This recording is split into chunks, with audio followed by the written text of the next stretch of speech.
1994년에 제가 월간조선 편집장 할 때 기자를 보내가지고 당시 싱가포르에 계시던 이광요 수상 인터뷰를 하도록 했습니다. 이광요 수상은 20세기 아시아에서 가장 위대한 지도자 중에 한 분이죠. 세계 최고의 도시국가를 만들었잖아요.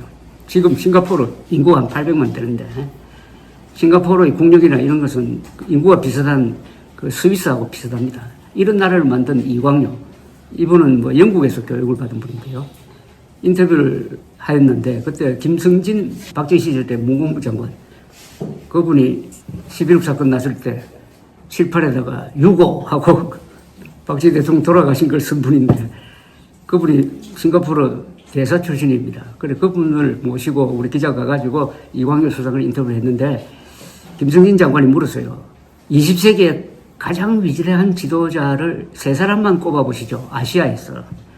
다만 이광요 수상님 빼고 했더니 이분이 세 사람 꼽았습니다. 첫째가 중국의 등소평, 그 다음에 일본의 요시다 수상 아십니까? 일본 전후에 일본의 민주주의를 발전시킨 총리인데 아주 오래 하신 분입니다. 그 다음에 세 번째는 한국 사람인데 이 사람 이름을 이야기하면은 한국 정치에 내가 관여한다는 인상을 줄 것 같아서 말은 안 하겠다 이랬습니다. 그 사람이 박정희라는 이야기 뜻이죠. 그때 이제 김영삼 정부 때 약간 박정희 이렇게 편파하는 그런 기운이 있을 때입니다. 아시아를 대표하는 정치 지도자 입에서 20세기를 대표하는 세 사람의 아시아 지도자 중에 한 명이 박정희였다. 그 다음에 이런 일이 있었어요. 한 10여 년 전에 서울대학교 최고 경영과정에 다니던 사람이 저를 찾아왔습니다. 찾아와서 우리가 달력을 만드는데 20세기를 대표하는 세계 지도자 12명의 사진을 넣고 싶은데 그거 한번 뽑아주세요 하고 저한테 이야기를 해요. 그래, 그렇게 하지 말고 우리 점심 먹으면서 한번 해보자. 20세기에 아시아를 대표하는, 세계를 대표하는 12명의 지도자 한번 뽑아보자 했습니다. 그래서 기준을 딱 정해서요. 첫째, 큰 나라여야 한다. 그래, 영향이 큰 거예요.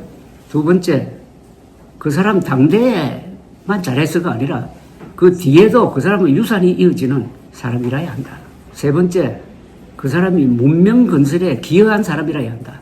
히틀러처럼 그런 파괴자는 안 된다. 이런 식으로 해가지고 토론을 한번 해봤습니다. 토론을 해보니까 이런 결과가 나왔습니다. 첫째, 우선 미국에서 한 사람 뽑아야 된다.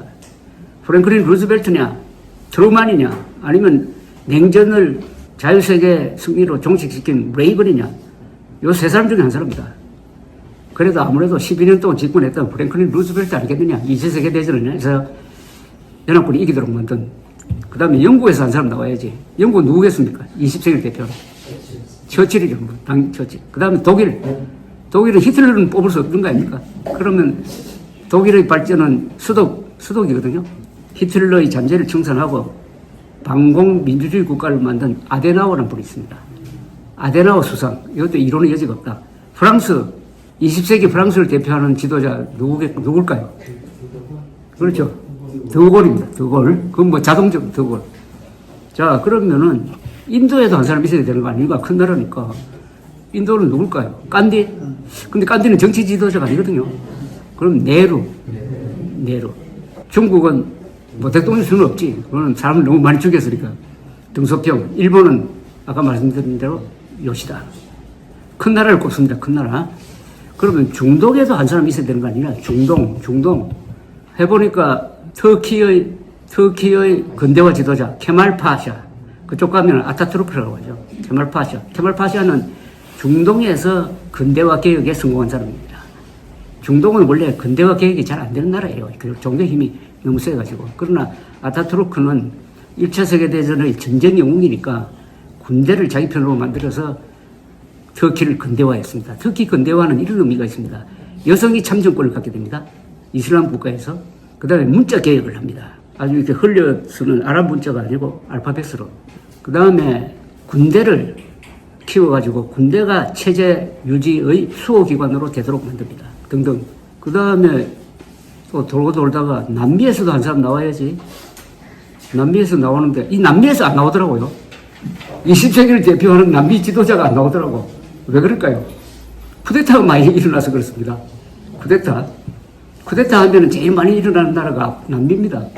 그래서 바나나 공화국이라고 그래요. 쿠데타 막 하는 나라를. 우리나라 잘못하면 바나나 공화국으로 갈지도 모르는 지금 그런 위치에 있습니다. 그러니까 남미에서는 없다. 아프리카에 누굴까요? 이집트의 나세르가 유명했는데 그렇게 성공적이지 못했어요. 역시 남아공의 만델라까지 간 겁니다. 그러면은 한국에는 없느냐 이렇게 된 거죠. 모든 국력이 세계 10위권에 들어간 한국에서도 한 사람 있어야 될 거 아니냐. 자연스럽죠. 그렇죠. 그럼 누구냐? 이승만이냐 박정희냐 이렇게 딱 놓아요. 저는 박정희 대통령 전기를 썼지만 이승만이어야 한다라고 생각했습니다. 이승만 아니면 박정희 중에서 한 사람을 꼽으라면은 오늘날의 반공 자유민주주의의 기틀을 만들고 한미동맹을 만들고 6.25 때 싸워가지고 자유세계, 우리 한국뿐만 아니라 자유세계를 지켜낸 이승만 또는 뭐 박정희 이렇게 됐습니다. 제가 이 말씀을 드리는 것은 이승만, 박정희 두 분은 세계적 지도자다 하는 뜻에서 말씀드리고, 르완다 같은 나라는 그 국가 지도자가 아프리카의 박정희라고 불릴 정도로 박정희의 이 국가 발전 모델을 가지고 가서 적용하고 있답니다. 그 르완다는 정말 불쌍한 나라입니다. 1994년에 그 부족끼리 충돌이 일어나가지고 한 달 사이에 80만 명을 죽였습니다. 한 달 사이에. 총으로 쏴 죽인 게 아니고 주로 이 몽둥이나 칼로. 그 나라입니다. 그 나라에서 그래도 피해자의 편에 섰던 이름이 아마 카가멘가 그렇죠. 그분이 집권하고 나서 보복을 하지 않고 지금 아프리카에서 제일 나라를 잘 발전시키고 있습니다. 그런 사람한테 하나의 가이드라인을 준 게 박정희의 성공 모델입니다. 성공 모델. 이게 최고의 수출품 아니겠습니까? 수출품. 그래서 제가 농담으로 진짜 노벨 평화상을 받아야 될 사람은 박정희라고 이야기합니다. 최소한의 희생으로. 그 다음에 박정희 대통령을 제가 막 국제적인 관점에서 이야기를 했는데, 우리 역사에서 박정희 대통령이 차지하는 위치가 또 하나 있습니다. 군인들이 권력을 잡은 것은 12세기 고려에서 무신난이 일어났어요. 무신난이 일어나서 정권을 약 100년 잡았습니다. 약 100년. 그러다 몽골이 침략하면서 이 무신 정권이 무너졌습니다. 그 뒤에는 조선조는 학자 정권입니다. 공부 많이 한 사람이 정권을 잡았어요. 그리고 과거시험 합격자가. 군인이 집권한 것은 800년 만에 처음입니다. 1961년. 그 다음에 박정희, 전두환, 노태우. 요 세 사람의 군인 출신 대통령 시절이 몇 년 계속되죠? 딱 30년입니다. 요 30년 동안 대한민국이 발전했습니다. 제가 박정희만 강조하는데 1980년대 전두환, 노태우 시절. 전두환 7년, 노태우 한 2, 3년 겹치는 1980년대의 발전은 박정희 시대 때의 발전에 못지 않습니다. 1980년대 한국의 연평균 경제 성장률이 10.1%였어요. 세계에서 1등이었습니다. 1980년대 한국의 경제 성장률이 세계 1등이었어요. 그래서 일본을 따라잡을 수 있다라는 그 길이란 말이 나오기 시작한 게 전두환 시절 아닙니까? 그 길. 근데 결국 성공했잖아요. 지금 1인당 국민소득이 한국이 일본보다 많습니다. 그러나 전체 국력으로는 비교가 안 되죠. 그게 1980년대에 말이 되었습니다. 박정희 대통령의 행운은 이겁니다. 전임자도 좋고 후임자도 좋았어요. 전임자 이승만 대통령. 이승만 대통령이 12년 동안 집권하면서 대한민국 발전할 수 있는 기틀을 놓았습니다. 교육을 했습니다. 남녀 구분하지 않고 교육받은 사람들을 많이 만들어냈어요. 그 다음에 한미동맹을 만들어냈습니다. 그리고 강력한 국군을 만들었어요. 그리고 자유민주주의 시장경제라는 틀을 만들었습니다. 그 바탕에서 박정희라는 기관차가 달릴 수가 있었습니다. 그리고 박정희 대통령 돌아가시고 나서 등장한 전두환 정권. 전두환 정권은 아까 말씀드린 대로 경제를 잘 관리해가지고 박정희 때 실수했던 것까지 바로잡고, 특히 물가. 박정희 때 물가를 잡지 못했습니다. 그러나 전두환 때는 물가를 잡았습니다. 무역 흑자도 냈습니다. 그 바탕에서 서울 올림픽을 개최해가지고 올림픽을 계기로 해가지고 사회 각 분야를 선진화시키는 이런 대전략도 구사를 하고, 87년에는 6.29 선언을 통해서 직선제 개헌안을 받아들이고 해서 민주화로 가는 길을 또한 연 사람입니다. 전두환이 요새 돌아가시고 나서 그 유고를 묻지를 못해가지고 집에 그냥 보관하고 있다고 그러더라고요. 그 사람이 이룩한 그건 앞으로 역사적으로 제대로 평가 받을 거라고 생각을 합니다. 그래서 박정희 대통령은 전임자도 좋고 후임자도 좋아가지고 오늘날 제가 이 자리에서 박정희 대통령의 이야기를 이렇게 자신있게 이야기할 수 있게 됐습니다. 그게 아니고 박정희는 잘했는데 그 뒤에 전두환 정권 들어와가지고 완전히 나를 말아먹었다고 하면은 제가 이렇게 이야기할 수 없잖아요. 그죠? 등등. 그래서 이 박정희에 대해서 할 이야기는 너무나 많은데 워낙 많은 일을 한 사람이니까 1979년 11월 3일 지금 없어진 중앙청 앞에서 국장이 있었습니다.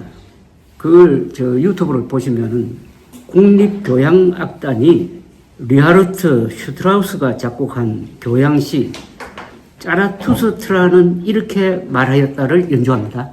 짜라투스트라는 이렇게 말하였다는 교향시는 여러분 들어보시면 어디서 많이 들었구나 하는 거 압니다. 아주 드라마틱하게 올라갔다 탁 끝나는 이게 영웅의 삶을 상징하는 거니까 그걸 연주를 했어요. 짜라투스트라는 이렇게 말하였다는 책이 있습니다. 니체가 쓴 책의 서문이 아주 명문입니다. 그것을 음악화한 게 짜라투스트라는 이렇게 말하였다. 작곡한 사람은 리하르트 슈트라우스. 이 니체의 짜라투스트라는 이렇게 말하였다는 서문에 이런 대목이 있습니다. 여기 초인이라는 말이 나옵니다. 초인. 초인은 어떤 사람이냐? 더러운 강물을 들이마셔 바다와 같은 새로운 세상을 만들어내면서도 끝까지 순수한 영혼을 더럽히지 않는 사람이다. 더러운 강물을 들이마셔 바다와 같은 새로운 세상을 만들어내면서도 끝까지 순수한 영혼을 더럽히지 않은 사람이다. 이 사람이 바로 초인인데 저는 이걸 읽어보니까 이게 박정희네 하는 생각이 들더라고요. 박정희가 바로 질풍노도와 같은 식민지 시대에 태어나가지고 그렇게 어려움도 겪고 수모도 당했지만은 결국 그런 더러운 강물 같은 세상을 청산하고 바다와 같은 한국 사람이면 세계 어느 나라에 가도 대접받는 이런 바다와 같은 새로운 세상을 만드는데 그 만드는 과정에서 청탁을 다 들이마신 사람입니다. 청탁을 다 들이마시면은 보통 사람도 같이 오염되지 않겠습니까? 그러나 영혼을 맑게 유지한 사람이다. 영혼을 맑게 유지했다는 게 총을 맞고도 난 괜찮아. 자네들은 피하게. 라는 그 마지막 말로 나타나는 게 아니냐 하는 그런 생각을 합니다. 그래서 제가 박정희에 대해서 한마디로 정의를 하려면은 박정희는 4가지 역할을 한 사람입니다. 교사, 군인, 혁명가, 그리고 위대한 CEO, 그리고 부끄럼 타는 초인 또는 난 괜찮아 세대의 챔피언이었다. 난 괜찮아 세대의 챔피언이었다. 저는 난 괜찮아 세대의 제일 막내인데 배고픔을 아는 마지막 세대입니다. 제가. 그리고 풍요를 즐기기 시작한 첫 세대예요. 그래서 저는 양쪽을 다 아니까 박정희 이야기를 여러분들에게 이런 식으로 전해줄 의무가 있다고 생각합니다. 올해가 1948년을 기준으로 하면은 77년, 나라를 만든 지는 77년, 건국한 지는 77년, 그리고 해방된 지는 80년이 되는 해입니다. 지난 80년을 되돌아보면은 가장 위대한 문명 건설입니다. 세계 역사에서. 영어로 말하면 The greatest story ever told. 가장 위대한 이야기. 그런데 좀 후배들이 좀 게을러가지고 또 이 부정적 역사관에 오염돼가지고 이승만 박정희를 깎아내리고 전두환 깎아내리는 것을 업으로 해가지고 먹고 사는 사람들이 많아요. 그러다 보니까 The greatest story ever told가 아니라 요새는 The greatest story never told가 되어버렸어요. 아무도 이야기하지 않는 세계에서 가장 위대한 이야기가 되어버렸다 이겁니다. 그래서 이런 자리가 The greatest story never told가 아니라 The greatest story ever told가 되는 이런 계기가 되었으면 하는 생각을 갖고 이런 자리를 마련해 준 우리 최석호 소장님에게 감사를 드리면서 저 이야기를 끝내겠습니다. 고맙습니다.